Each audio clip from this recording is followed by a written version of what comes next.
Lydia Coleman was born in the small town of Westfield, Michigan, a place where everyone knew each other, where summer afternoons often ended with the hum of cicadas and kids playing on the high school soccer field.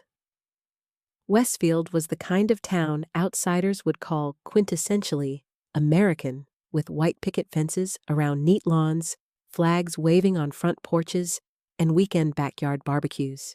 In that peaceful picture, the Coleman family stood out as the ideal model. Lydia's father, Dr. Richard Coleman, was a well-known dentist, someone nearly every local had visited at least once. He was considered a strict, punctual man who believed life could be organized as neatly as his appointment book. Her mother, Margaret, ran a small boutique downtown. With her sharp eye for fashion and warm personality, she was trusted by many local women as both a stylist and confidant when they shopped for important occasions.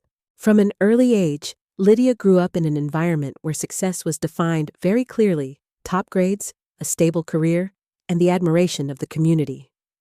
Every child in town knew that Heather, Lydia's younger sister, was the family pride. 3 years younger, Heather had shown intelligence, discipline, and competitiveness from a young age. She frequently scored the highest in class-entered science fairs and won medals.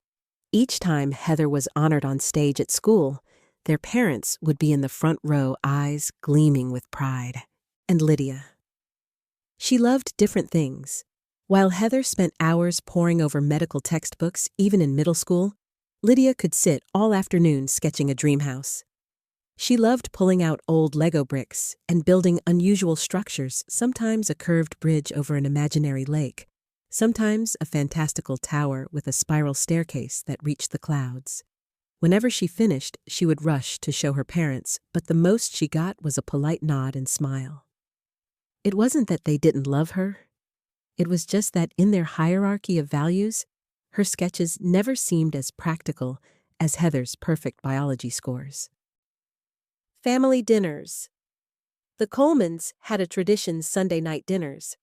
Margaret would prepare a carefully arranged meal: roast chicken, steamed vegetables, and apple pie for dessert. It was also the time everyone shared their week. Heather always had something noteworthy: a compliment from a teacher, being chosen as team leader for a science project, or finishing another internship at the local hospital. When it was Lydia's turn, she would talk about a new painting or an idea for a building she dreamed of. Her father would smile, but then add the same line: "That sounds nice, Lydia. But have you thought about whether architecture is really stable? Medicine or law might be better for your future?" That comment, repeated year after year, gradually planted in Lydia the feeling that she always had to prove her worth, that love for her came with conditions never quite as complete as the love showered on Heather. The quiet days, Lydia was never the rebellious type. She was quieter, often spending hours alone in her small upstairs bedroom. Her walls were covered with images of architectural marvels clipped from magazines: Gothic cathedrals, the Eiffel Tower, even rustic wooden cabins. In pencil, she scribbled notes in the margins, analyzing every detail. At 12, Lydia decided to redesign her own room. She drew up a floor plan, then persuaded her father to help move the bed, desk, and shelves according to her vision. After a day of rearranging, the room was brighter, more spacious, and more organized. She felt a deep joy, not just because the room looked better, but because it was the first time one of her ideas had taken real shape.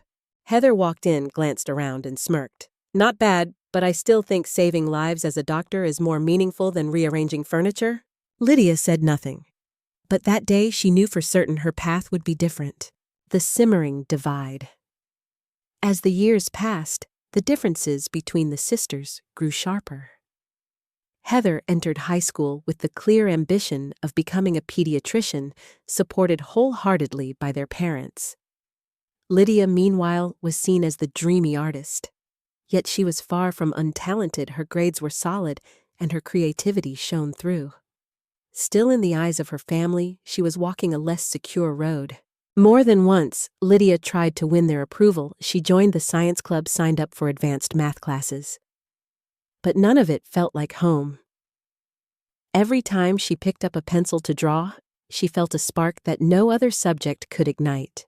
That's why when the acceptance letter from the University of Michigan's architecture program arrived, Lydia burst into tears of joy. She longed to hear her parents say, "We're proud of you."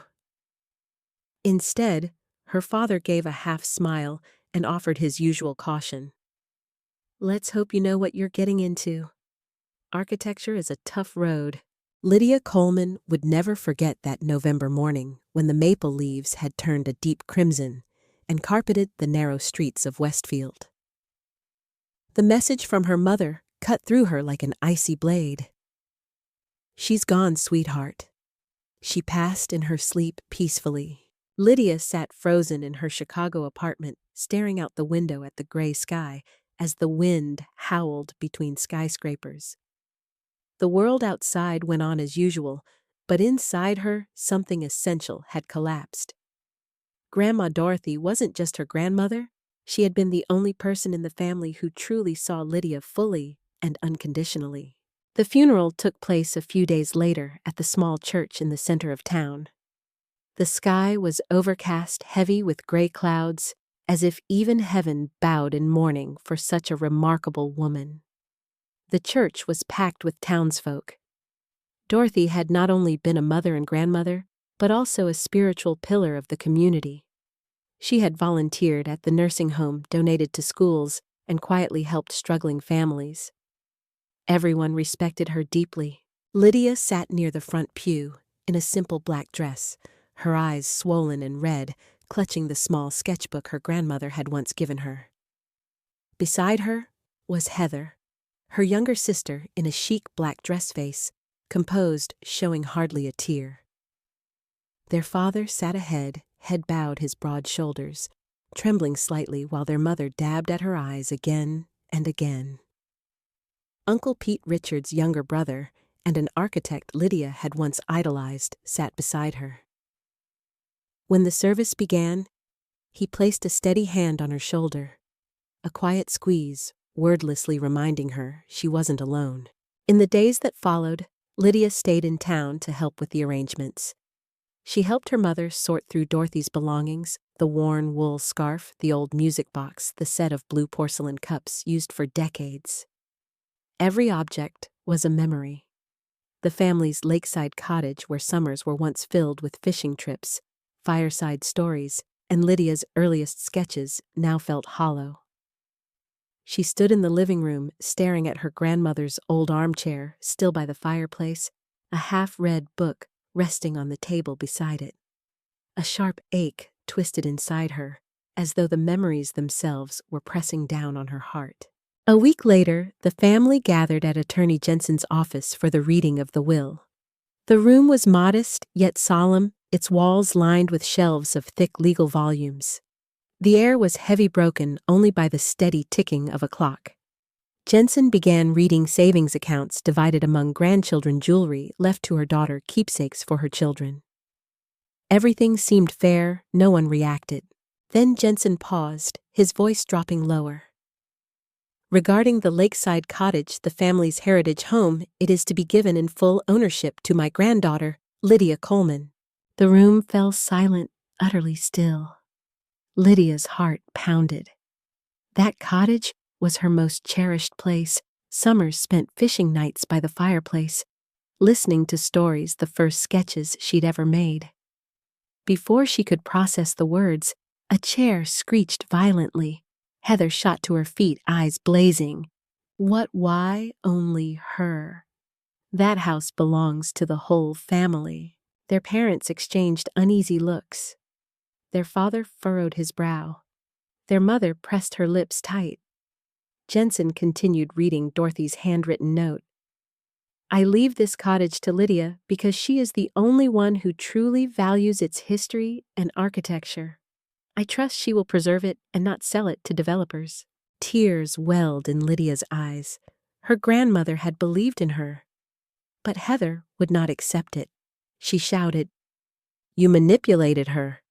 You took advantage of her affection to steal this.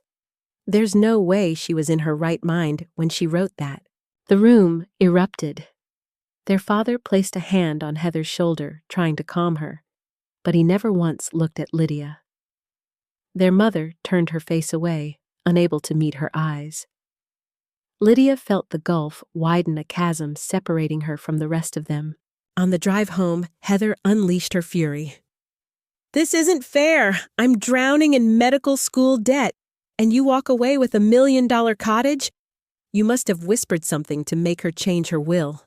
Lydia clenched her fists, struggling to stay calm. You know she was sharp until the very end. This was her decision. Heather let out a bitter laugh. "You've always been the favorite. I've spent my whole life proving myself, and now she's made me the unwanted one." Their father slammed the steering wheel. "Enough. This isn't the time for fighting." But he didn't defend Lydia. His silence said everything. In the following days, word of the will spread through the extended family. Whispers grew louder. Why only Lydia? Rumors spread that she had spent extra time with her grandmother just to win her favor. Heather seized the narrative, telling relatives that Lydia had manipulated Dorothy. At first, their parents stayed quiet, but eventually even they began to show doubt. One evening, her mother called. "You should consider selling the cottage, dividing the money among everyone. That way, no one will resent you." Lydia's throat tightened. She wanted to scream that the cottage wasn't about money. It was memory, legacy, love. It was the place where she had found herself, proof of the bond she shared with her grandmother. Meanwhile, Heather grew more vicious. She told friends and colleagues that her sister had stolen the family's heritage. The story spread, suffocating Lydia. Calls from her parents, once warm and lingering, dwindled into short, formal exchanges. The cottage, once a symbol of love and family, had become a battlefield. Every wall, every wooden beam, every memory was now shadowed by suspicion and rivalry. For Lydia, this trigger event was not just about inheriting property. It was the breaking point where long-buried cracks in the family split wide open. Heather carried the weight of her insecurities. Their parents wrestled with the guilt of how they had raised them, and Lydia was caught in the storm of love, resentment, and doubt. The cottage was no longer a home. It was a symbol of the war within them. On one side stood the beauty of memory and unconditional love. On the other, jealousy, fear, and the darkness of kinship turned sour. And from that moment forward, Lydia understood her life had changed forever. She was no longer the daughter quietly seeking approval. She would have to rise as the one who defended both the truth and the legacy left in her care. When Lydia walked out of Attorney Jensen's office that day, she thought the storm would pass quickly. She believed time would help her sister understand that Grandma Dorothy hadn't been playing favorites, that she only wanted the cottage to go to someone who would truly cherish it. But Lydia was wrong. What followed wasn't calm. It was a quiet, festering storm, growing stronger each day, until it swept away everything Lydia once believed about family. At first, Heather only seemed cold, avoiding conversation. At family dinners, she rarely looked Lydia in the eye, answering in clipped words. But within weeks, whispers began spreading. A distant relative bumping into Lydia at the grocery store asked offhandedly, "I heard you convinced your grandma to change her will. Is that true?" The question struck Lydia like ice. Her heart pounded. She knew the rumor could only have come from Heather. One Sunday dinner, Lydia tried to start a truce. The meal looked familiar.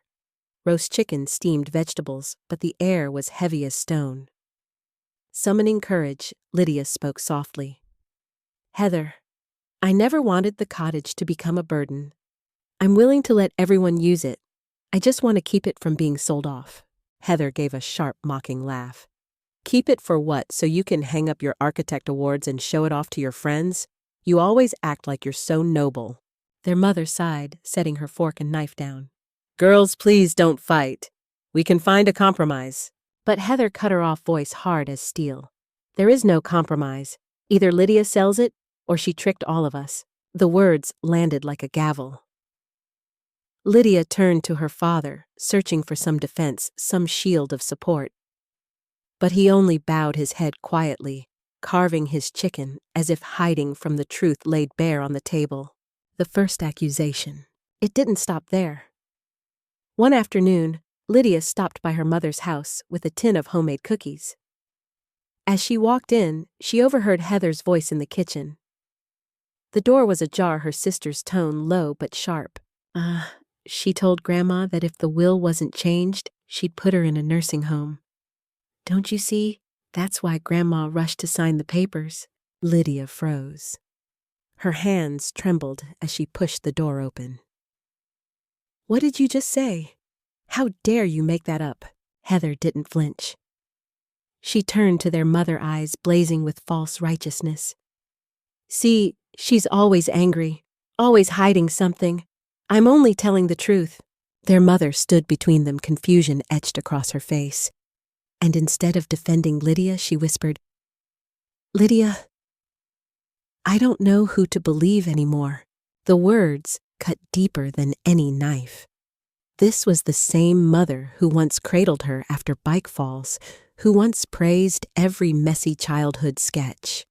Now she claimed she didn't know if her daughter could be trusted. Betrayal of a friend. If it had only been Heather, Lydia might have endured. But what broke her heart was Emma, her closest friend since college. Emma had once assured her that Grandma Dorothy had every right to leave the cottage to whomever she chose. But as Heather's story spread, Emma too began to drift away. One evening, Lydia texted her suggesting coffee. The reply came back cold. Sorry, I'm busy these days. Weeks later, Lydia spotted Emma walking out of the local hospital, laughing side by side with Heather tote bags from a volunteer project in hand. The sight pierced Lydia's chest like a blade. Later, when Emma finally agreed to meet, they sat in their usual cafe. Emma shifted uncomfortably before speaking. Lydia, maybe you should think about sharing the cottage. I'm not saying you did anything wrong, but you need to understand how Heather feels. Lydia locked eyes with her friend. Emma, do you honestly believe I would threaten my grandmother? After everything we've shared, you think I could be that cruel? Emma looked down at her cup. She said nothing. The silence was louder than any accusation. Father's birthday shock. By August, the family gathered for their father's birthday at the largest restaurant in town. Lydia had carefully chosen his gift, an expensive set of golf clubs he'd once admired. Smiling, she presented it. Happy birthday, Dad. I hope you'll enjoy these. Her father nodded, accepting the gift. But before the moment could settle, Heather's voice sliced through the air. How funny. Did you buy that with the cottage money? Grandma hasn't been gone that long, and you're already spending? The table went silent. Dozens of eyes turned toward Lydia, questioning. Heat rose to her face. She shot to her feet. That's cruel, Heather. Don't you dare accuse me like that in front of everyone. But her father's brow furrowed. His voice was sharp, cold enough, Lydia. This is my birthday. Don't cause a scene. Her chest cracked open. It wasn't Heather who was silenced. It was her. She, the falsely accused, had become the one blamed for disrupting peace. The evidence. The breaking point came when Heather produced what she called proof. At a family gathering, she laid a folder of papers on the table, claiming they were letters Grandma Dorothy had written. They alleged Lydia had threatened to send her to a nursing home if she didn't change the will. Lydia's hands shook as she picked them up. The ink was faint, the handwriting close to Grandma's, but unnaturally shaky. She knew instantly it was forged. But her parents looked at the papers, then at her, suspicion flickering in their eyes. Her mother whispered, voice trembling, Lydia, if this is true, what did you do to her? The world collapsed. Lydia placed the papers back on the table, voice breaking. I swear to you, I never, ever did this. This isn't her writing. Heather made this up. Heather smirked, cold as stone. Of course you'd say that, but who's left to believe you? The silence of her parents was the only answer. From then on, Lydia felt like an exile within her own bloodline. Her parents' calls grew shorter, fewer. At gatherings, she was no longer greeted with warmth but with wary eyes and polite avoidance. Heather sat at the center of conversation while Lydia was pushed to the edges. Even the thoughtful gifts she sent on holidays went barely acknowledged. Once, when she visited the family home, conversation in the living room stopped the moment she entered. Faces shifted, topics changed. The exclusion cut her like a blade. That night, driving back to Chicago through the rain, the windshield wipers swept water from the glass, but nothing could sweep away the bitterness choking her chest. She remembered Dorothy's words. "You must be strong. The truth will make people hate you sometimes. But hold on to it, because only truth can protect you." Every accusation, every suspicious glance, every betrayal stacked high within her, pressing down until she felt she might shatter. She wondered, did she matter at all in her parents' eyes? Was family nothing but fragile threads snapping the moment inheritance and jealousy came into play? For countless nights, she sat alone in her dim apartment, lamplight spilling across blank sketches. The pencil trembled in her hand, but she couldn't draw. She felt slandered, abandoned not only by her sister, but by the very family that raised her. And yet, somewhere deep inside, a quiet fire sparked. A fire of resolve. If everyone turned their back, then she would stand alone. If lies surrounded her, then she would become the shield of truth. This escalating conflict, from the first accusations to the forged letters, transformed Lydia.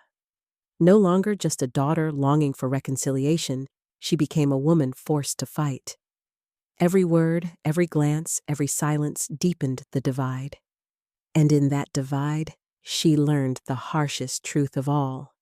Even blood ties can become battlegrounds when envy and favoritism eclipse love. November in Westfield carried that sharp, dry chill, the kind of cold where every breath broke into a puff of white smoke before dissolving into the thin fog as if it had never existed at all.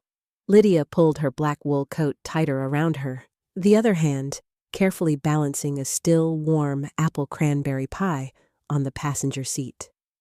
In the back, several craft paper-wrapped gifts tied with twine sat neatly a rare vintage medical book she had spent weeks hunting down for Heather, the new golf clubs her father had once admired, in passing cedar-scented oils for her mother, and a handcrafted leather journal for Emma. Maple Lane, the road to her parents' house, glittered with Christmas lights strung earlier than usual this year. Wreaths and red ribbons already adorned neighbors' windows, as though the whole street conspired to remind her Thanksgiving was here, and at least on the surface, everyone was supposed to be wrapped in warmth. She parked along the curb, lowered the window a crack, and let the cold air rush in.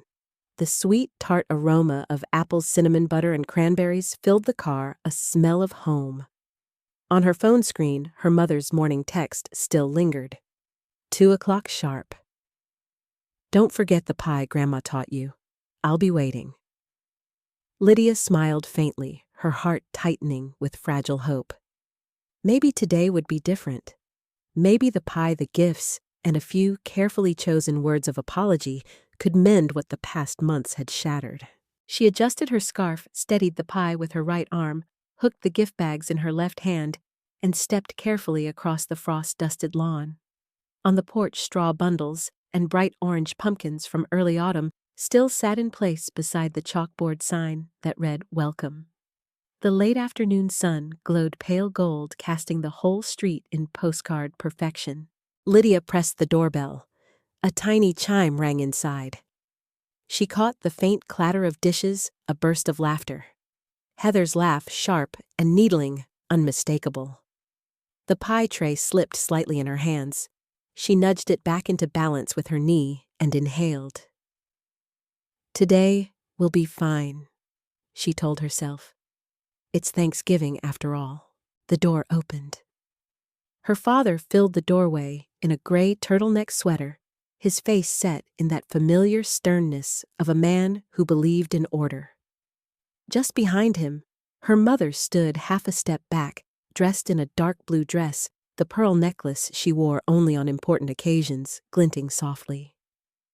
For an instant, Lydia glimpsed the living room beyond golden lamplight, a vase of wild chrysanthemums on the table, the smell of roasted turkey and butter. Everything exactly as in years past. Comfortingly familiar. "Hi, Em," she began, but her father cut across her voice low and cold, each word falling like stone. "You weren't invited today." She thought she'd misheard. For some reason, her ears rang as though the whole universe had been dropped underwater. The pie tray wobbled, her fingers clamped tighter. I don't," she stammered.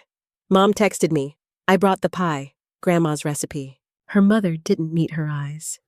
One hand rested on her husband's shoulder light, but firm as if to confirm his words. "Go home," her mother said softly, but the words were taut, stretched like a violin string about to snap. "This isn't the time." Not the time for what Lydia whispered, her eyes brimming. From inside came the scrape of a chair, hurried footsteps. Heather appeared in the dining room doorway, her wine-colored sweater clinging to her slim frame, a dark envelope in her hand. Behind her, Emma half rose from her seat before quickly sinking back down, her silver spoon clattering to the plate. The dining room fell silent, air sucked clean of sound. "She's here already," Heather said, voice curling upward. "Perfect timing." Like an actress hitting her mark, she tilted the envelope toward their father. "I think you and Mom should hand this to her directly, so she won't accuse me of making it up." Her father took the envelope, glanced at her mother. Without a word, he drew out several yellowed-looking sheets, hurried, trembling handwriting meant to pass as authentic. A strange smell rose, fresh ink on artificially aged paper, the mingling of printer toner and dust. Lydia's stomach knotted instantly. Her architect's eye, her years of working with old materials, read the fraud before her throat could form the words. "This is from Grandma," her father said carefully but mechanically. "She wrote that you pressured her, threatened to put her in a nursing home if she didn't sign the cottage over. There's even a doctor's note saying she was mentally unfit when she changed the will." A strangled sound escaped Lydia's chest. Half laugh, half gasp, twisted into something inhuman. She set the pie down on the porch swing, the gift bags rustling at her side, then reached for the papers. The handwriting tried to mimic Grandma Dorothy's slanted script but missed the nuances, the neat little dots she always tucked close to the final letter, the long dash she used between dates instead of the short hyphen on the page, and the smell, new ink plastic tang of a modern inkjet. Dorothy had only ever used her Parker fountain pen with slate blue ink on stationery, embossed with a discreet D along the bottom edge. Lydia saw it all at once. "This is forged," she said evenly, her voice eerily calm. "Heather, where did you get these?" Heather shrugged, lips curving. "From Grandma's old keepsake box at the cottage. Truth has a funny way of hiding in places you least expect." "She never used this kind of paper," Lydia shot back. "Never black ink. And the doctor's note, he spelled Blue Lake wrong. The town doctor who's lived here 30 years suddenly forgets the name of the lake." Her father frowned, eyes flickering. Her mother's grip tightened on his arm, pleading silently not to let the confrontation explode. At the table, Emma stared down at her napkin, twisting its edge with nervous fingers. A cousin's child peeked from the hallway wide-eyed, as though watching a live drama unfold on stage. "Regardless," her father said, voice strained with forced composure, "this isn't the place. You should leave. Everyone is already exhausted." "Exhausted," Lydia repeated slowly, locking eyes with him. "Because of some sheets Heather printed off. And because you both chose to believe them instead of asking me first." The wind stirred the pine wreath on the door, making it tremble. Across the street, old Mrs. Gertrude, who always brought pumpkin bread each fall, stood in her doorway, holding her terrier watching openly. In a small town, secrets never stayed buried long. Lydia's body trembled not from cold, but from the unbearable calm cracking apart inside her. She slid the papers back into the envelope, the shuffle sounding like the last breath of a broken conversation. Mom texted, 2 o'clock, don't forget Grandma's pie. I baked it with her recipe-picked gifts for every one of you. I came here to say I'd share the cottage, make sure everyone had keys. I came to apologize for anything I said in anger. I came to hug you, and before I even stepped through the door, she swallowed. You hand me an envelope still reeking of wet ink. Her mother bit her lips, something inside her, leaning forward, aching to collapse into her daughter's arms. But she stayed rigid, hand-anchored to her husband. Heather laughed, the brittle sound of glass breaking. Nice performance, sis, but Thanksgiving is about gratitude, so thank you for finally showing your true colors. Another voice cut through, unplanned, sharp as a crack of thunder. That's enough, Uncle Pete. He stood in the living room doorway, wineglass in hand, eyes darkening like storm clouds. Heather, you've taken this far enough. Heather whipped around. Don't think I don't know you've always favored her. You're an architect. You've loved that house all your life. You've coddled her, lifted her up. All I want is fairness. Fairness can't be bought with forgery, Uncle Pete said. And fairness isn't dragging your own family out to trample one person on the front porch like this. Her father exhaled. Pete, not today. Don't pour oil on the fire. For a moment, a dining room window cracked open, maybe to let out some of the suffocating tension. The smell of roasted turkey, rosemary, and butter, blended with the cinnamon from Lydia's pie, drifted out. It was the scent of Thanksgiving from when she was little, when Grandma Dorothy would always cut the first slice of pie and say her signature line. The happiest home is the one that smells of fresh pie. Lydia glanced at the pie tin resting on the porch swing. It looked like a tiny abandoned soul. I'm leaving, Lydia said, her voice suddenly light, like unclenching her hand from the railing of a bridge. She lifted the pie tray, set down the gift bags neatly beside it, then placed everything carefully on the swing, as if leaving behind a debt of affection. This is Grandma's pie, and these are gifts for everyone. You can have your dinner as usual. I don't want to ruin the day. Don't pretend to be noble, Heather sneered, but her words dropped into silence, and no one picked them up. Emma half rose from her chair inside, as if about to say something, then collapsed back down, hands clenched tightly over her chest. Lydia turned away. The cinnamon butter and damp pine clung to her clothes, begging her to stay. But something lighter, stronger, pulled her forward. Memories of Dorothy's hand in hers at the cottage, whispering, "When you're misunderstood, don't shout louder. Stand tall, breathe deep, and look toward the light." She stepped down the porch. A thin drizzle of rain, salty as tears, brushed her face. As her hand touched the car door handle, she heard her father call softly behind her. Lydia's instinct froze her. But he said nothing more, only Heather's low grumbling to their mother, the scrape of silverware and faint music from the in-wall speakers, the old tune, Autumn Leaves. She slid into the driver's seat, shut the door, and started the engine. Raindrops clung to the windshield, dragging into streaks like ink bleeding on paper. In the rear-view mirror, her mother still stood in the doorway, fingers gripping the wooden frame, her face like a swimmer caught between two currents. That look made Lydia want to fling open the car door, run back, embrace her, and beg, "Let's stop fighting." But then she remembered the crisp paper, the words, "You are not invited today," and pressed her hand onto the gear shift. The tires crunched over wet maple leaves. Lydia drove aimlessly down familiar streets that suddenly felt foreign.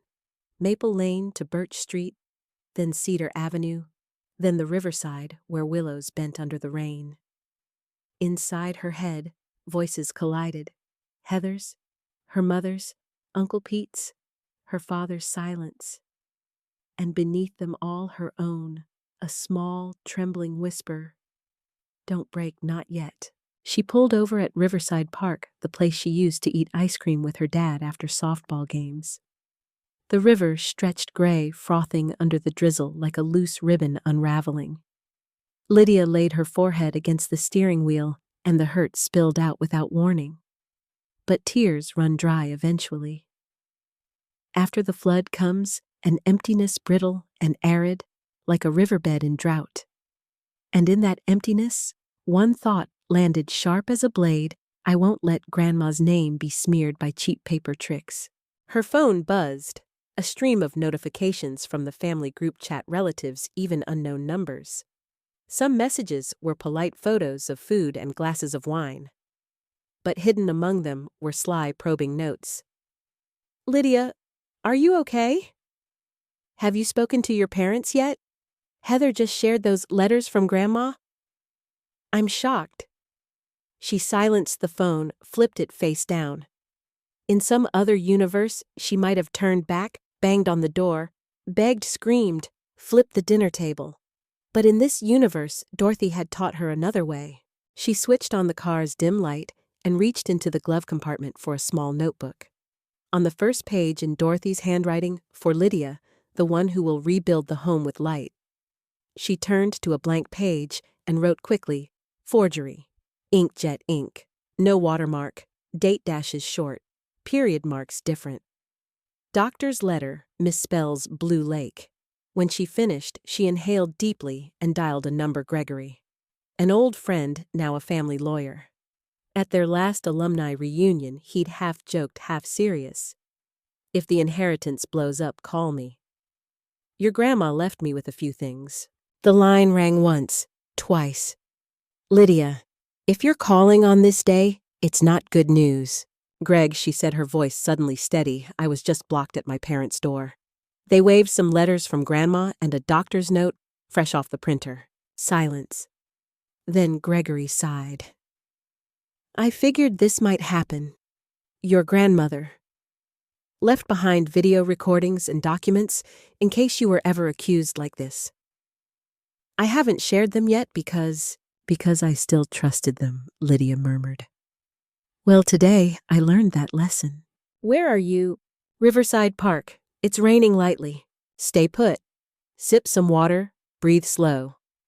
I'll email the extended family, first your aunts, uncles, cousins. 30 minutes later, I'll send to your parents and Heather. That way, others digest it before your immediate family spins their version. The email includes a video from your grandma recorded 6 months before she passed, where she explains exactly why she left the cottage to you. There's also a medical evaluation confirming her full capacity. And one more thing, a clause in the secondary trust. It states clearly, anyone who slanders, fabricates, or pressures the beneficiary automatically forfeits their share." Lydia glanced down at her hands. The knuckles were still red from gripping the pie tray too tight. "Greg," she whispered, "don't send it out of anger for me. Send it for the truth." "For the truth," he echoed, "and for Dorothy." When the call ended, Lydia sat a while longer, listening to the rain patter gently on the roof, like her grandmother's fingers drumming rhythm on the old armchair. She unlocked her phone, staring at the wallpaper photo, the cottage window on a summer morning. Sunlight slipping through sheer curtains, dust motes dancing. She remembered eating buttered toast with grandma fingers, greasy laughter easy.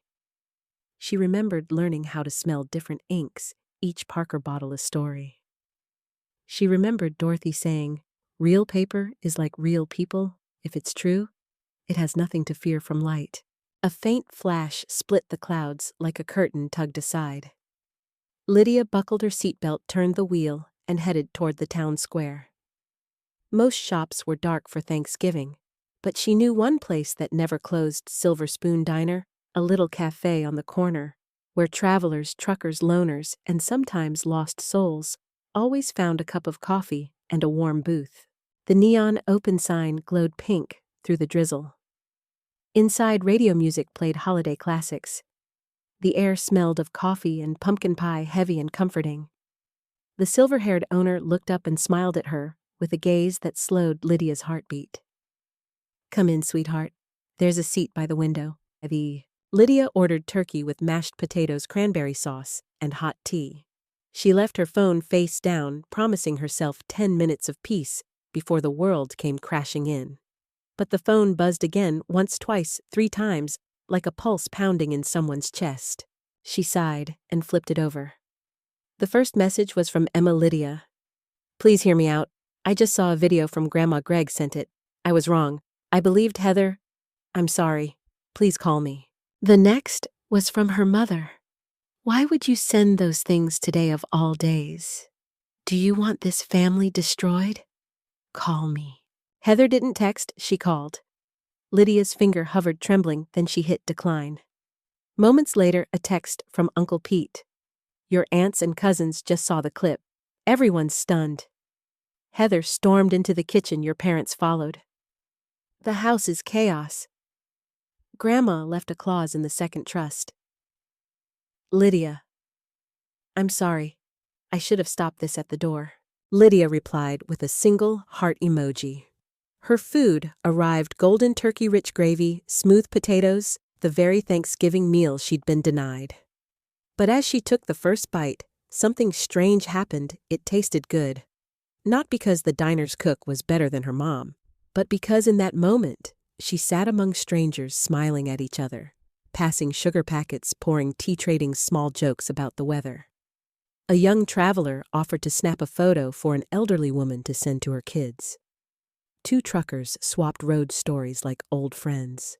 Fragile threads, but strong somehow.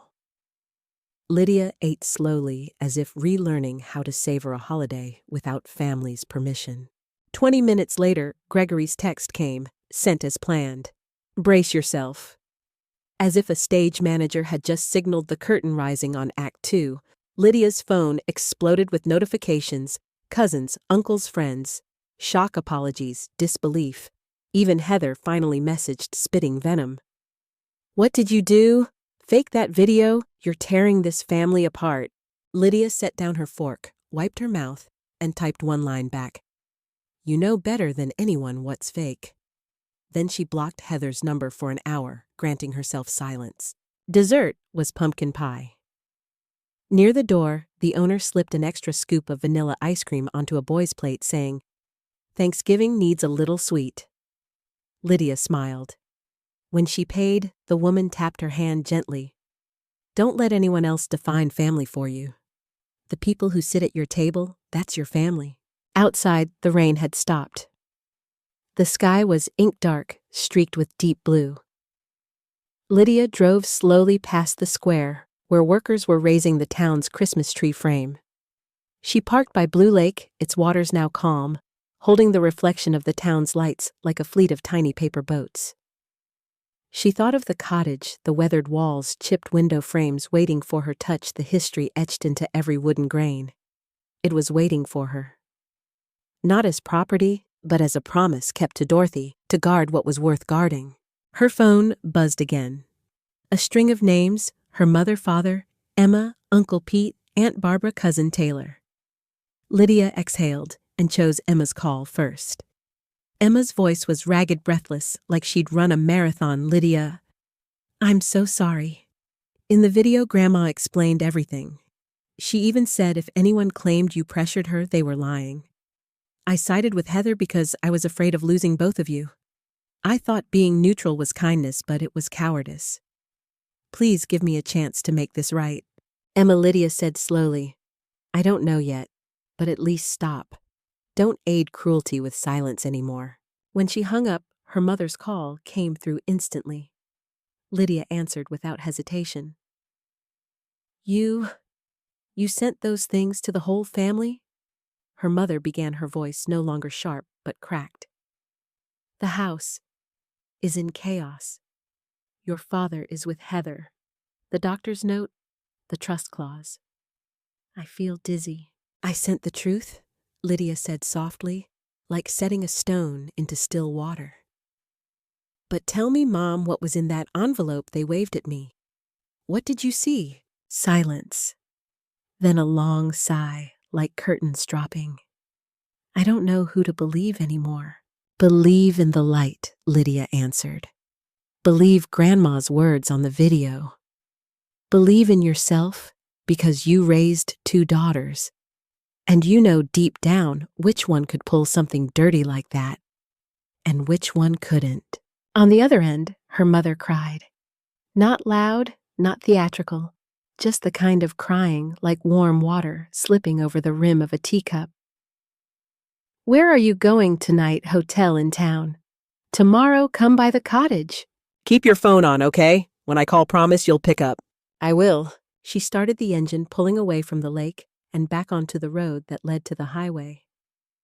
Before turning, she glanced at the old street, her parents' porch light still glowing the swing chair, likely still holding a pie plate and a gift bag. Dinner was probably cold now, soured by arguments.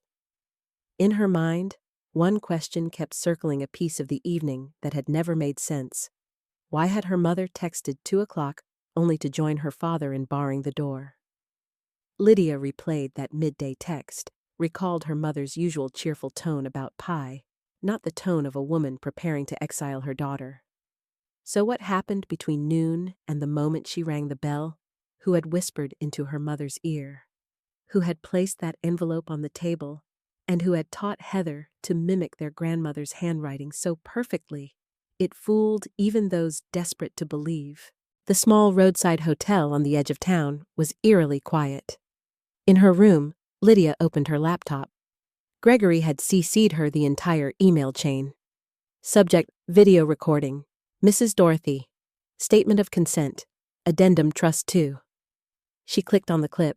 Her grandmother sat in the old armchair by the cottage fireplace, the plaid shawl over her shoulders, her eyes lit with that mischievous wisdom of someone who'd lived long enough to master love. Lydia, she looked directly into the lens, as if straight into her granddaughter's eyes. If anyone says you threatened to send me away, if they claim you forced my hand, remind them I've lived long enough to know when I'm being forced. And this is my decision. Clear. Free. For the future of this house. Words have been my life. I don't need anyone guiding my hand. Lydia stopped the clip, closed the laptop. The numbness from the afternoon began to melt, replaced by a slow, steady warmth like ginger tea spreading through her chest. She stood facing herself in the bathroom mirror. Her eyes were swollen, but no longer shattered. I wasn't cast out, she told the girl in the glass. I stepped outside to find the right door. That night, her sleep was restless. In dreams, she saw black ink letters turn into crows scattering at the touch of sunlight. She saw the cottage throw open its windows to the breeze. She saw her mother standing on the porch, calling her name, reaching out not to block her, but to pull her in.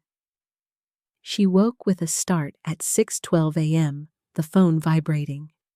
Her mother was calling. "You're still at the hotel, aren't you?" Her mother's voice was rough-fogged by a sleepless night. Last night, Heather admitted she wrote the letter from Grandma.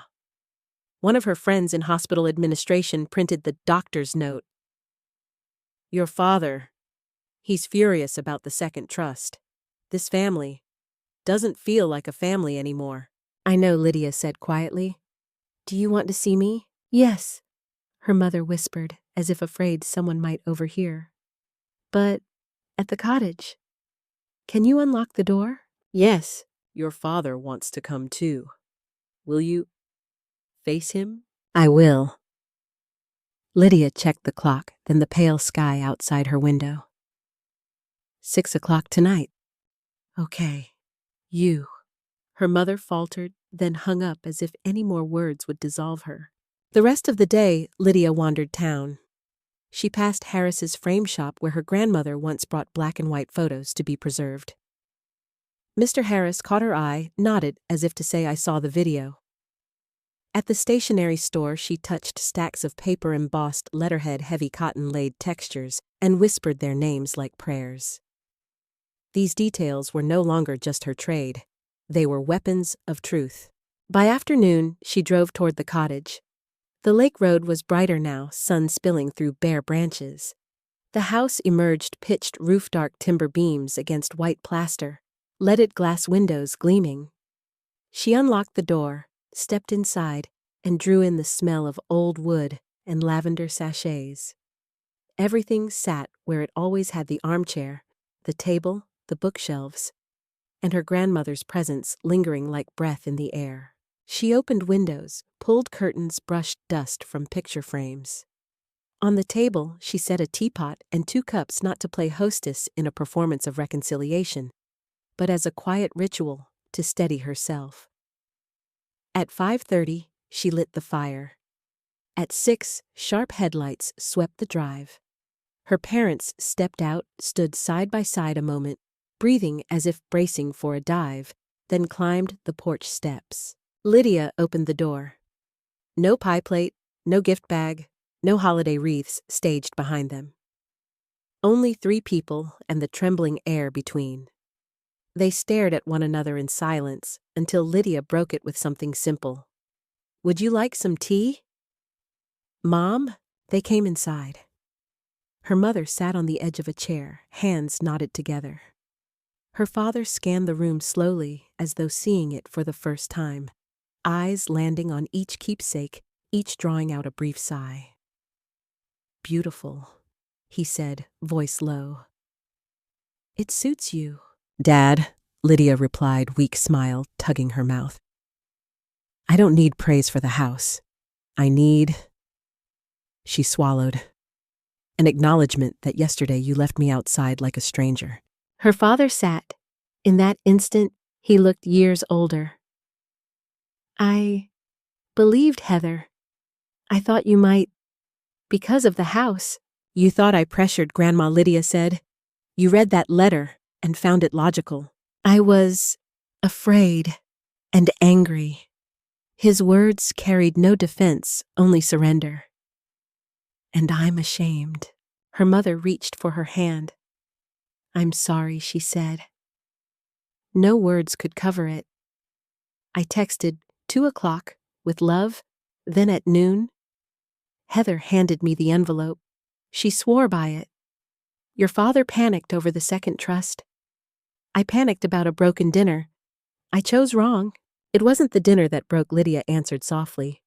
"It was trust. But trust can be mended if the thread is strong." She poured the tea. The lavender citrus aroma filled the silence, a quiet glue. The fire crackled, spreading heat. Her parents recounted last night, Heather confessing before Aunt Barbara and Uncle Pete, admitting she'd forged the letter with a friend who slipped her a fake doctor's note. When pressed, she'd said she only wanted fairness. But the second trust, by locking away funds, had mirrored back something brutal, that when you smear truth in the name of fairness, you destroy the fairness you crave. "Do you want to press charges?" Her father asked the question like a shaky bridge over a canyon. "No," Lydia said firmly. "I want family therapy. I want you both to see the ways you've always believed Heather before listening to me. I want to sit at the table without fearing someone will lay a forged envelope in front of me." Her mother nodded instantly. Her father too, slower, as if reading fine print on a long contract. Lydia added, "I want full transparency about the cottage keys record schedules. Everything. I'm not closing this door to punish anyone." They lingered long enough for the tea to cool. When her parents rose to leave, her mother hugged her, this time without hesitation. Her father reached for her hand, then changed his mind, pulling her into an awkward embrace, like a man relearning how to hold. On the porch, he turned back, murmuring, "Yesterday I told you you weren't invited. Today, I'm asking permission to knock." The door closed. Lydia leaned against the wood, listening to their car fade down the road. The fire was low now. The room carried only the scents of tea-warm wood and lavender. She moved to the table, opened the leather-bound journal her grandmother had given her, and wrote, "Family is a place that invites light, not a place that breeds shadow." Then she smiled, not a victor's smile, but the quiet joy of someone laying the first stone of a bridge. A bridge that would take countless days, countless seasons, countless nights like this to complete. But every confrontation leaves a loose thread, a knot still waiting. Here it was, the name on the doctor's note, the name, Heather, inserted to make it look official. Dr. Raines. Lydia whispered it again, scanning Gregory's attachment. Ironically, a copy Heather herself had circulated to scare others, only to become her own undoing. Blue Lake was written as Blue Lake. Not just a typo. It was the fingerprint of haste, a forgery, by someone who didn't know the town had officially changed the spelling back in 1963, a fact remembered only by those who'd read the old maps or lived here long enough. Details that small dust-like were the steel ball that snapped the rope of lies. The next morning, Lydia drafted a formal email free of venom sent to the entire family. Subject: regarding the evidence circulated. She calmly listed the errors: the paper stock, the ink type, the date formats, the punctuation, the town's misspelling, the administrative seal. She never accused Heather. She simply invited anyone still uncertain to join her at the cottage, where she would place 2 sheets side by side, the genuine stationery her grandmother used, and the clever imitation. She trusted sunlight, trusted that under it one sheet would swallow the rays while the other would return them. She closed the email with her grandmother's words, "Real paper is never afraid of light." Then she hit send, shut the laptop, and carried a chair onto the porch. Across the lake, a flock of swans glided by their wake, trailing like silver ink. She thought, yesterday I was shut out of a door. But maybe that very moment opened another one that faces truth, the things this family has always dodged. In a small town, news flies. By afternoon, Mrs. Gertrude walked her dog up the drive, carrying a plate of pumpkin bread. "I happened to see," she admitted softly. "I wanted you to know, not invited isn't the final word on anyone's life. At the Silver Spoon Cafe you were invited, and sometimes supper there is warmer." Lydia thanked her, took the bread, and welcomed her inside. They talked nothing monumental, just the first tiny stitches. Lydia told her about Grandma Dorothy's gift of knowing ink by its scent. Gertrude told her how her carpenter husband once mended a broken chair by patching in a mismatched wood strip. But when the varnish dried, she smiled from afar. The seam became a pattern. Dusk fell. On the cottage porch, Lydia lit a small lamp. Its amber glow spilled across the leather journal, where she wrote the final lines for yesterday's memory. That Thanksgiving. I carried pie and gifts to the house, only to be left on the porch. They handed me an envelope, ink still wet. I carried home instead a resolve ink. Old lavender scented, my grandmother's words, light itself. She closed the book, raised her cup of tea, gazed across the yard where wet leaves lay like little fish, waiting for wind to carry them onward. And she knew there were still knots to untie, still doors to face, sometimes as the knocker, sometimes as the one who opens. But in this moment, fire-crackling tea, warm, her grandmother's voice, etched into the wood grain, peace was hers. Not because anyone offered it, but because she had set the table herself.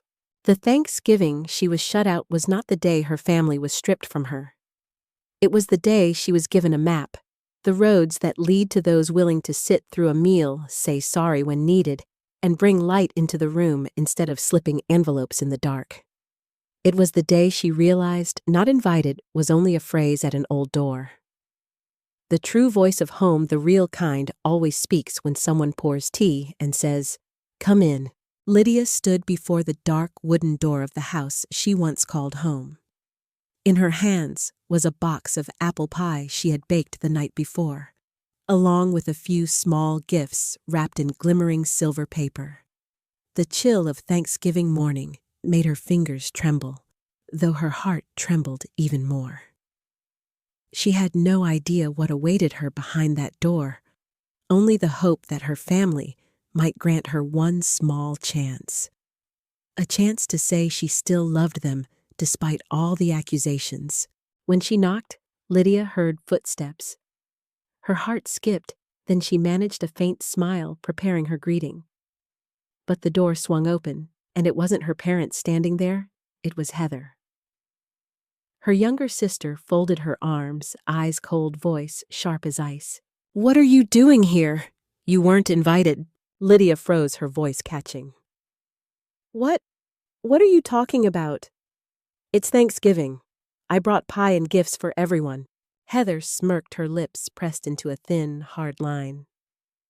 "We don't need them, and Mom and Dad don't want you here either. Do you really think you can play saint after everything you did to Grandma?" Lydia stepped back, the pie box suddenly heavy in her hands. It felt like her feet were cemented to the frozen porch. Before she could respond, Heather lifted her chin, her voice cutting even sharper. "Stop pretending, Lydia. We saw the letters. We saw the so-called evidence you were hiding. Grandma was terrified of you. If you have any shred of dignity left, you'll turn around and leave this family alone." The door slammed shut in her face, leaving only silence, cold and grave as a tomb. In that moment, Lydia felt every drop of blood drain from her body. She stood motionless for several seconds, then gently placed the pie box down on the step. Her vision blurred, but no tears came, perhaps because she had already cried herself dry after so many sleepless nights. Instead of pounding on the door, instead of screaming, Lydia drew in a deep breath. Her chest ached, but her mind cleared. She whispered more to herself than anyone else. "If they don't need me, then I don't need to beg anymore." She turned away, walking down the stone path, leaving behind the sound of laughter spilling from inside the place that had once been her haven. By the time Lydia was driving back toward the lake, the sky had already grown dim. The road was littered with rain-soaked golden leaves, shadows of trees stretching long and twisted across the pavement. She switched on the radio, but the music only made the emptiness worse, so she turned it off again. In the silence of the car, her mind drifted back to the past. Every Thanksgiving, Grandma Dorothy would wear her floral apron, wooden spoon in hand, stirring the pot of pumpkin soup while laughing and telling stories of her youth. The family would gather around, and even though Lydia had often been compared unfavorably to Heather, she still felt she belonged. Now, those memories stabbed like knives. Her car turned onto the narrow lane leading to the cottage. The little house by the lake appeared in the dusk, roof mossy with age, its windows glowing faintly with a warm yellow light. Lydia shut off the engine and sat quietly for a few moments, gazing at it as though greeting an old friend. She stepped out. The icy lake air bit at her skin.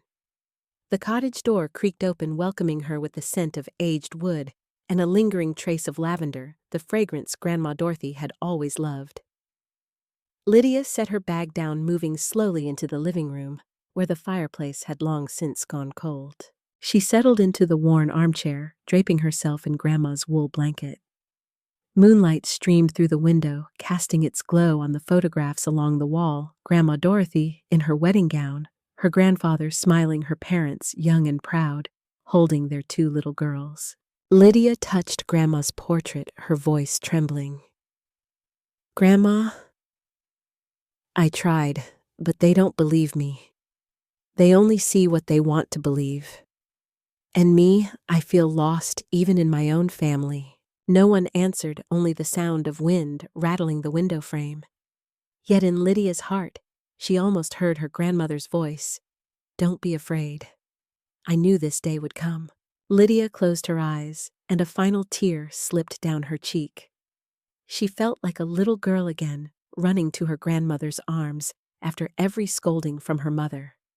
And now, it seemed the cottage itself was the only place left to embrace her. The next morning, Lydia awoke with swollen eyes. She brewed a cup of tea and sat at the wooden table, watching ripples shimmer across the lake. A strange determination began to rise within her. She could no longer let Heather's lies stand.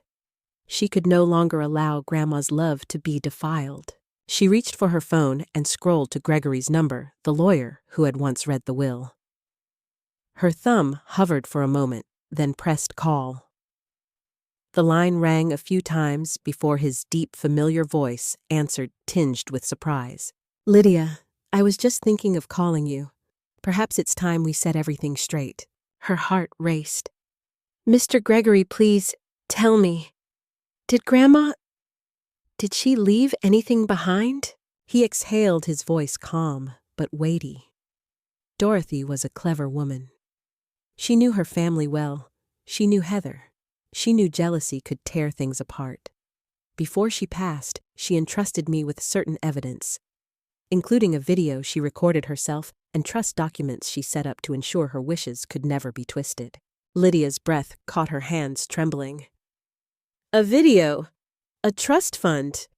Are you serious?" "Yes," he replied. Dorothy was clear if the day came when her eldest granddaughter was falsely accused, I was to show her everything. "Lydia, I believe that day has arrived." When the call ended, Lydia sat still, overwhelmed by a wave of emotions, pain mingled with relief.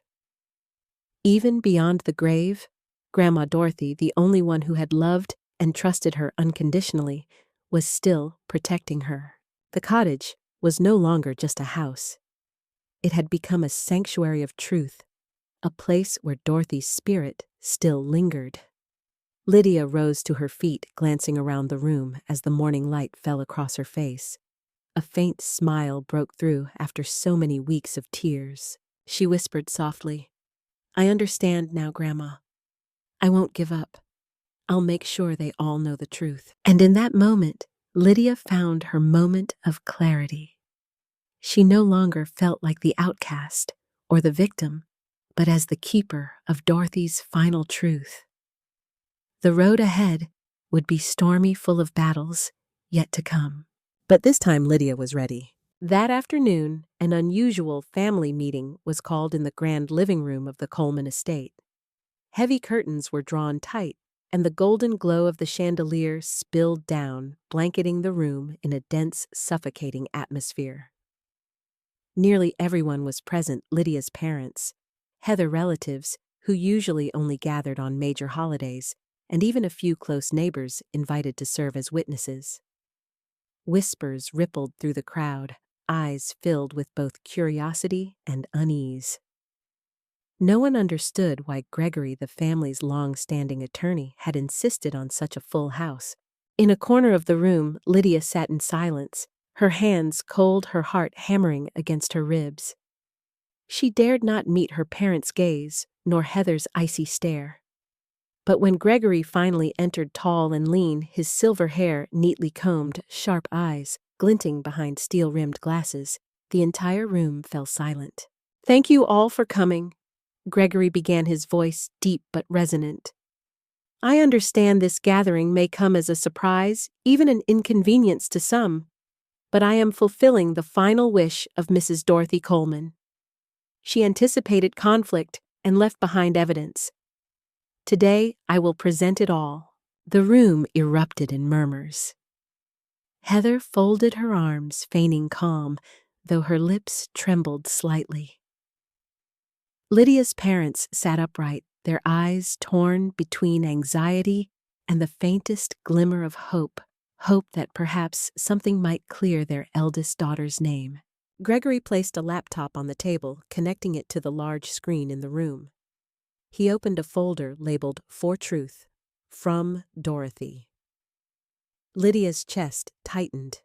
The very sight of the folder made her vision blur with tears. The screen lit up. A familiar figure appeared: Grandma Dorothy, seated in her armchair by the fireplace. Silver hair neatly pinned, her warm smile glowing. Her voice filled the room, so familiar that Lydia gripped the chair tightly to keep from breaking down. "If you are watching this, it means I have already gone." Dorothy began, her tone steady, clear. "I know our family has carried tensions, comparisons, resentments, old wounds. I never wished for those to fester after my passing. But I am not blind. I knew there would be doubts about why I left the lakeside cottage to Lydia. so I want to say it plainly in my own words. Every eye in the room fixed on the screen. Heather bit her lip, her fist clenched so tightly her knuckles turned white. Dorothy continued. Lydia is the grandchild who shared the deepest bond with me. Not because she is better than Heather or anyone else, but because Lydia loved this home as if it were part of her soul. I saw her sketching in the kitchen. I watched her mend old hinges. I felt her care for the garden when I no longer could. I want the house to remain with the one who cherished it most. That was my decision. No one persuaded me. No one manipulated me. Her words sliced through the veil of lies like a blade. Lydia's throat tightened with emotion, while around the room a few relatives nodded, whispering, "It makes perfect sense now." But Gregory wasn't finished. He set a bundle of documents on the table, aged letters, their pages yellowed with time. These are Dorothy's genuine letters verified by handwriting experts. And these? He held up another packet sealed in an envelope, are the forged letters once used to accuse Lydia. Compare them: shaky strokes, inconsistencies, ink too fresh. And we have the forensic report confirming it. They were written by another hand. The air grew suffocating. Heather sprang to her feet, her voice shrill. That's a lie. You staged this. You can't trust a few scraps of paper." Gregory remained calm, his gaze piercing. "Heather, shall I read aloud the forensic report? They confirmed you purchased this exact brand of paper at the stationery shop downtown." Gasps filled the room. Lydia's mother covered her mouth. Her father's face went pale. One of the aunts burst into tears. "Oh my God, Heather! How could you?" Heather staggered back, eyes wide with panic. I just wanted fairness. I couldn't stand watching her be Grandma's favorite over me." Her cry echoed through the room, sparking chaos. Some scolded her, others tried to defend her, a few broke down in tears. Lydia's father buried his face in his hands, whispering, "We were wrong. We blamed Lydia unfairly." Her mother turned toward her, tears streaming down her cheeks. "Lydia, sweetheart, I'm so sorry." But Lydia couldn't speak. She sat frozen, the world spinning around her. All the pain, the isolation, the months of being branded a traitor, now wiped clean. And yet instead of triumph, her heart ached with exhaustion and sorrow. The family she once revered as sacred was shattering like glass before her eyes. Gregory closed the laptop, his voice firm and final. "The truth is clear. From this moment forward, each of you must face the consequences." The family meeting ended like a storm, leaving behind a suffocating house filled with sobs, shouts, and shattered gazes. Lydia stepped outside, the cold lakeside wind biting at her skin, but it couldn't make her shiver. Her heart had endured wounds far harsher than the chill. She drew in a deep breath, lifted her head toward the darkening sky, and in that moment, she knew she was no longer the accused. Yet she also understood the family she once longed to return to had fractured beyond repair.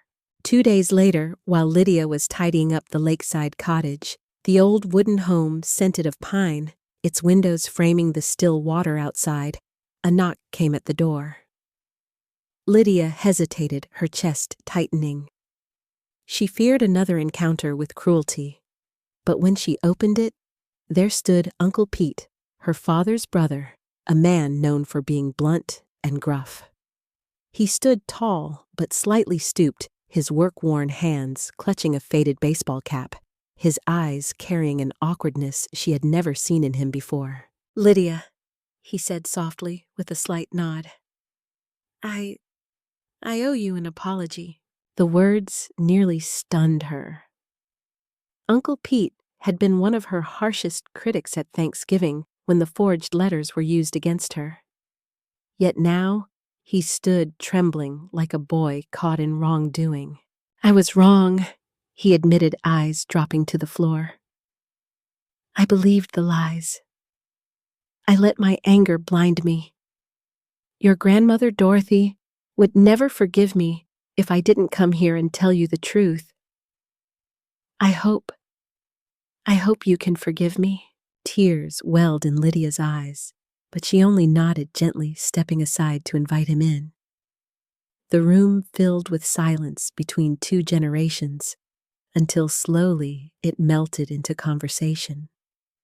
Uncle Pete shared memories of Dorothy of his own boyhood in this very cottage, and Lydia realized it wasn't just her. Many in the family had been crushed under the weight of expectation.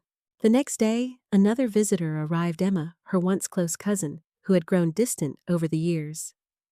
Emma carried a basket of warm pastries, her eyes swollen and red. I stayed silent when they accused you, Emma confessed, her voice shaking. I was a coward. I was afraid to get caught in the middle. I've regretted it so much I haven't slept in days. I'm so sorry, Lydia. Lydia pulled her cousin into an embrace, and in that hug, a crack appeared in her frozen heart, letting in a sliver of light. But not everyone came with remorse. Some relatives, even her own mother, still avoided her. Once, when Lydia called home, her mother's cold voice came through the line. I need more time. It's still hard to believe. The words cut like a blade, twisting deeper into the wound. Lydia understood then some fractures in a family never heal, at least not quickly. One evening, after a long day of cleaning, Lydia felt drained. She drove into the small town nearby and stepped into a diner called Daisy's Diner. The wooden door creaked as she pushed it open, and the warm aroma of coffee and apple pie wrapped around her. The golden lights made the place feel like a world apart. She slid onto a stool at the counter and ordered a black coffee. The waitress, a middle-aged woman with curly hair, smiled warmly. First time here, I'm Daisy. Just think of this place as home. For reasons she couldn't explain, those simple words nearly brought Lydia to tears. After weeks of cold shoulders from her own family, here was a stranger offering kindness with no strings attached. Over time, Lydia returned often. She came to know the regulars, old Joe with his daily newspaper, a newlywed couple who always laughed together, and Mariah, a young waitress with dreams of becoming an artist. Their small, ordinary stories became soothing medicine to Lydia's soul. One night, as Lydia returned to the cottage, under the silver glow of the moon reflecting on the lake, she spotted a familiar figure waiting at her door, Heather. Her sister stood frail, with hollow eyes and dark circles beneath them. Lydia, Heather rasped, her voice raw. I need to talk. The air grew taut with tension. Lydia opened the door, but kept her distance. Heather broke down in tears. I've lost everything. Friends' reputation. Even the family looks at me differently. I hated you, but I hate myself even more. I don't know how to fix it. Lydia stood silent. She could have screamed, hurled curses, unleashed all her anger. But instead, she let out a weary sigh. Heather, there's nothing left for you to take from me except the truth. Forgiveness? Maybe it will come, but not today. Heather collapsed onto the doorstep, sobbing uncontrollably. Lydia said no more, leaving her sister to cry in the shadows, while she quietly stepped back inside. Sometimes silence is the most painful form of forgiveness. As the months slipped by, Lydia resumed her work in Chicago, but returned every weekend to the cottage. She wrote in her journal, sketched new drawings, and spent hours on the porch gazing at the lake. Conversations with Uncle Pete, Emma, and Daisy at the little diner taught her something profound. Blood ties do not always equal family. Sometimes strangers with simple kindness become the truest form of belonging. Lydia was no longer the outcast, but she wasn't the victor either. She was a survivor, carrying scars, yet also carrying hope. And in that lakeside cottage, with the wind whispering through the trees and the water lapping against the shore, Lydia could almost hear her grandmother's voice. "You've found your home, my dear Lydia." The wind off the lake swept through the pine trees that night, carrying with it a restless chill, as if nature itself were waiting for something inevitable to unfold. Inside the small cottage, Lydia sat alone at the wooden table, her hand brushing over the peeling paint. The warm glow of the lamp cast her shadow long across the stained wall.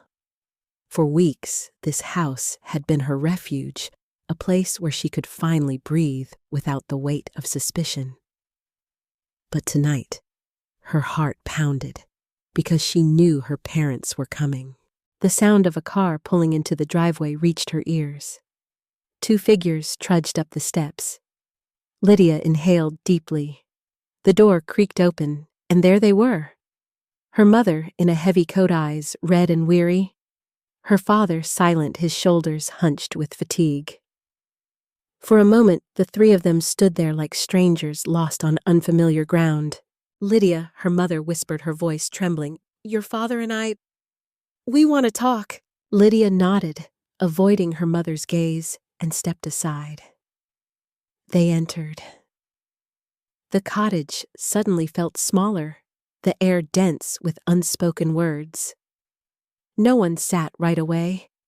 The only sounds were the tick of the clock and the whistle of the wind slipping through the cracks. Her mother was the first to break the silence, her words striking like a blade against an open wound. "Lydia, about those letters?" I still struggle to believe it, even though Gregory presented the evidence. It feels like something's still missing. A bitter, tired smile tugged at Lydia's lips. "So you still think I deceived Grandma?" "No, that's not it," her mother rushed to answer, though her eyes wavered. "It's just, you've been distant from us for so long. When Heather spoke, it was easy to believe her. Maybe because I always saw you as the rebellious one." Her father sat stiffly, his hands clenched tight, veins rising on the back of them. Finally, he exhaled. "I doubted you too," he admitted, voice low. "I won't deny it, but tonight I'm here not to argue. I'm here to listen." Lydia's heart raced. For years, she had buried the pain of constant comparison to Heather, of being branded the misfit. Tonight, she refused to remain silent. "Yes, I rebelled," Lydia said, her voice trembling but firm. "But I rebelled because I couldn't bear being treated as the failure. Do you remember how many times you praised Heather in front of me? How many times you told me my dreams were foolish? Do you know what that felt like?" Each word was a cut. "And when Grandma left me this cottage, what was your first thought? That I manipulated her? That I wasn't worthy?" Her eyes glistened with tears, but she held them back. "I'm done proving myself. I don't need you to admit I'm better than Heather. I just need to be seen as a person, someone allowed to choose her own path." The room went dead quiet. Her mother lowered her head while her father gave a slow, deliberate nod. Lydia drew a breath. This was her chance to set boundaries. "If there's to be anything left of this family, I have 3 conditions." Both parents looked up, startled. "1, from now on, everything must be transparent. No more rumors, no more forged papers. If someone says something, it needs proof. 2, if we want to rebuild, we need counseling, family therapy. We don't know how to listen to each other, and we have to learn. 3, I demand respect. I'm an architect, I love my work, and I won't live by Heather's standards or anyone else's. If you can't accept that, then this is where we stop." Her voice rang firm like a gavel striking the wooden table. Suddenly, a knock rattled the door. All 3 flinched. Lydia opened it to find Heather standing there. Her eyes were ringed with shadows, her face both defiant and desperate. "I have a right to be here," Heather snapped. "This concerns me too." "No, Heather," their father said, sharply, stern for the first time with his youngest daughter. "Tonight is about Lydia. Go home." Heather's voice rose into a scream. You only pity her. She always plays the victim. What about me? I've lost everything. Chaos erupted. Lydia stood still, then turned to her parents. See, this is exactly why I set those conditions. If you don't control the truth, if you let Heather spin her lies, I will walk away. Her parents exchanged a glance, their eyes filled with helplessness. Heather was finally dragged outside, her sobs echoing even as the door closed. When the storm had passed, Lydia's father sank into a chair. He pressed his hands to his face, and to Lydia's shock, he began to cry. In all her life, she had never seen it. I was wrong, he whispered. I wanted a perfect family. I didn't want my children to make me look weak. I was blind. Her mother broke down, too trembling, as she reached for Lydia's hand. I'm sorry. If there's still a chance, I'll go to counseling with you. Lydia's heart softened, not because everything was fixed, but because for the first time her parents admitted their mistakes. That night, she reheated a pot of chicken soup and set it on the old wooden table with some bread. The three of them sat together, silent at first, then slowly talking. Nothing grand, just small things worked the weather the lake. But in that simplicity, the heaviness in the air began to ease. Lydia looked around. This wasn't some miraculous healing, but it was a beginning. A small table, a few candles, and three hearts daring to face the past in order to move forward. Later, after her parents left, Lydia stepped out onto the porch. The lake mirrored the silver moonlight, and the breeze carried the faint scent of pine. What she felt wasn't pure joy, but a fragile peace. Reconciliation didn't mean forgetting the pain. It meant looking straight at it and choosing to take the next step. And Lydia knew from this cottage, a new chapter for her family, uncertain but real, had finally begun. Snow lay thick on the old tiled roof, while the warm glow of lamplight spilled from the cottage windows, defying the vast frozen night. Lydia stood on the porch, wrapped in the wool scarf her grandmother Dorothy had once knitted. It had been over a month since the Thanksgiving collapse, since the painful conversations and fragile reconciliations. Now Christmas was at the door, and inside her heart she felt an emptiness, but also a new flicker of hope. Every morning, Lydia rose early, brewed her coffee, and opened the old sketchbooks, some filled with Dorothy's drawings, some with her own. The cottage still bore many wounds, cracks in the walls, rotting beams, a leaking roof. Yet instead of seeing it as a burden, Lydia began to see it as a living legacy, a symbol of both memory and future. One night by the fire, she wrote in her journal, "Blood ties may fail us, but perhaps God gives us a chance to create a new kind of family, not bound by lineage, but by love and sincerity." The town still buzzed with gossip about Lydia's family troubles. Yet, unexpectedly, people she never imagined began showing up at the cottage. Emma, her distant cousin who had stayed silent during the inheritance fight, knocked one evening with a box of Christmas cookies. "I was wrong not to stand by you," she admitted. "Can I help you fix the roof?" Uncle Pete, the aging man who had long felt like an outcast in the family, appeared with a crate of lumber. "Your father once used this wood to mend the stairs. Now I want you to have it." Even the friends from the diner where Lydia had once sat in silence arrived laughing, carrying a small pine tree and a box of lights to decorate. The once quiet cottage soon rang with the sound of saws and hammers, with voices humming carols, with bursts of laughter. Each person came not just to help restore a house, but to mend a heart that had been shattered. One snowy afternoon, while everyone was trimming the Christmas tree, Heather suddenly appeared. Her face was gaunt, her eyes tired, though still carrying a spark of pride. "What are you doing here?" Heather demanded, her voice sharp. "This house should have been mine." The room fell silent. Emma placed a hand on Lydia's shoulder, urging her not to react. But Lydia had never felt calmer. "Heather, I'm not here to fight anymore," she said gently. "This cottage is Grandma's legacy, and I want it to be a place open to everyone. If you want to be part of that, the door is open. If not, you're free to leave." Heather clenched her fists, her voice catching in her throat. After a long pause, she turned and walked out. But in her eyes, Lydia caught something new, less hatred, more sorrow. Day by day, the cottage transformed. The staircase was reinforced, the roof reshingled, Dorothy's old photographs framed and hung with reverence. Lydia even filed paperwork with the local council to have the cottage recognized as a heritage site. Friends began to call it the House of Light, because every night there was music strummed on guitars, stories shared by firelight, and the scent of baked bread drifting from the kitchen. Lydia would often sit at the wooden table, looking around the room. It wasn't bloodline, it wasn't status, but it was family chosen family. A place where people came not out of duty, but out of love. On Christmas Eve, snow blanketed the world outside. Inside, the fire crackled, and the tree glowed bright. Lydia stood, lifting her glass. "Thank you all for turning this house into a place of love. Tonight, my heart is no longer alone." Applause erupted. Uncle Pete's eyes glistened.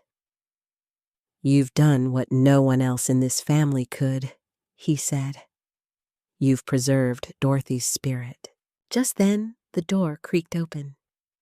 Heather stood there again, shivering in the icy wind. The room went still.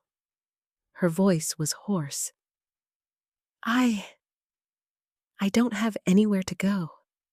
Can I stay here tonight?" Lydia looked straight into her sister's eyes. Her chest tightened, but she nodded.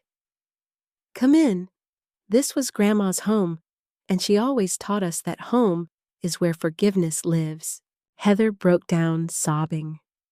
For the first time, the two sisters embraced not as rivals, but as two broken hearts in need of healing. Weeks after Christmas, the town council officially declared the Coleman cottage a family heritage site. It no longer belonged solely to Lydia, it belonged to the community.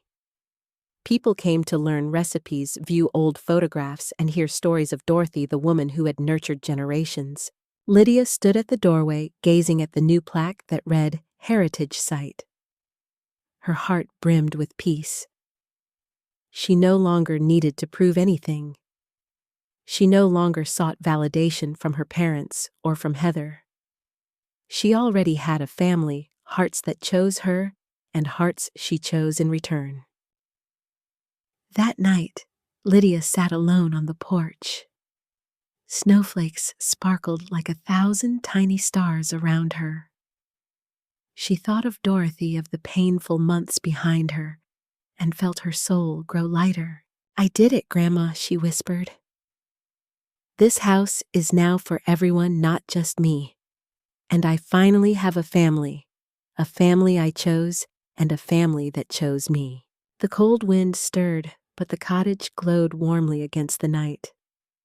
A house, a legacy, and above all, a heart that had finally found its home.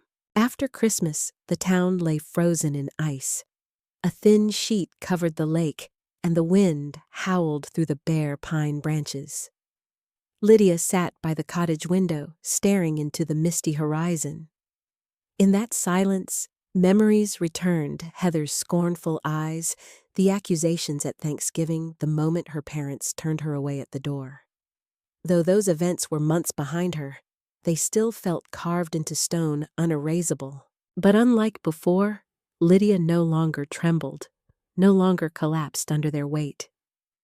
She admitted to herself rejection had stripped away the most painful truths, that family bonds could be fragile, that validation was never unconditional, and that even a parent's love could be dimmed by bias, envy, and human weakness. Realizing this didn't destroy her, it made her stronger. The wounds didn't vanish overnight. Her parents still sent awkward little messages. "Are you well?" short lines carrying both guilt and hesitation. Heather, however, remained silent, as though she had vanished from Lydia's world altogether. Lydia considered calling, even writing a long letter. But then she stopped. She remembered Dorothy's words. Don't live your life forever chasing approval. You must give yourself permission to exist. Instead of explaining herself again, Lydia began learning how to set boundaries. If her parents wanted closeness, they would have to take the steps themselves, not wait for her to come running. As the cottage repairs continued, Lydia discovered something she'd never imagined people once considered strangers brought more warmth than her own kin. One snowy night, she found a package left at the door. Inside was a new wool scarf and a handwritten note. Thank you for preserving the cottage, the place we played as children. A former neighbor. In that moment, Lydia broke down in tears. Not because of the scarf itself, but because she realized she wasn't invisible. In the eyes of people outside her bloodline, she still had worth. That night taught her something vital. Family isn't just blood, it's the people who truly see you. One afternoon in January, Heather showed up without warning. Her hair was a mess, her eyes ringed with exhaustion.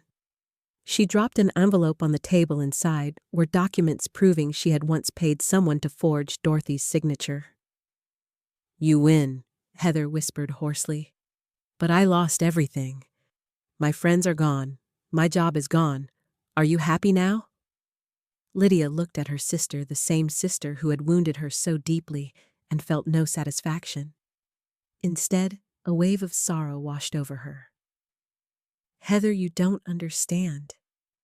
No one wins. We've only lost pieces of our family. That conversation didn't heal everything, but it became a moment of clarity. Lydia understood she couldn't change Heather, nor could she mend every fracture. But she could choose not to let hatred define her. From then on, Lydia opened the cottage to the community. She hosted storytelling nights about Dorothy for the town's children. She invited people estranged from their own families to join her for weekend dinners. She set aside a corner of the cottage as a small library where anyone could read or write in a shared journal. Every laugh, every shared meal became a piece of a new family, not bound by blood, but by the choice to belong. Through this, Lydia learned a profound truth: she no longer needed to beg for a place in the hearts of those who rejected her. She could create a bigger heart, one that welcomed those who truly valued her. Alongside redefining family, Lydia also rediscovered her professional self. She began taking small design projects in town, renovating homes, redesigning a cafe, even being invited to contribute to the town square's new layout. One client once asked her, "Why don't you move to a big city? With your talent, you'd be famous." Lydia smiled. "I don't need fame. I just need to do what I love in a place where I belong." For the first time in her life, Lydia felt truly free, not pressured to compete, not forced to live by her family's or society's standards. The following spring, her parents came to the cottage. They wanted to return, promising change. But Lydia was no longer the same. "I can forgive," she told them calmly, "but I can't go back to being the child who had to endure everything. If you truly want to be present, then respect what I've built here. This cottage is now a shared legacy, not a stage for old rivalries." Her parents stayed silent for a long time before finally nodding. They left quietly. Watching them go, Lydia felt lighter. For the first time, she had drawn her boundaries and stood firm. A year passed. By then, everyone in town knew the cottage. Children called it the House of Light. The elderly came to share stories. Friends gathered to sing and play guitar. One evening, Lydia sat at the wooden table and wrote the final lines in her journal. "Rejection was painful, but it led me to freedom. I no longer live to please anyone. I live in honesty with my true values. Family, in the end, are those who choose to love me, and those I choose to love in return." She closed the book and smiled. Outside, the lake shimmered under the spring sunlight. Inside her heart, the future stretched wide open, not perfect, but authentic, self-owned, and full of hope.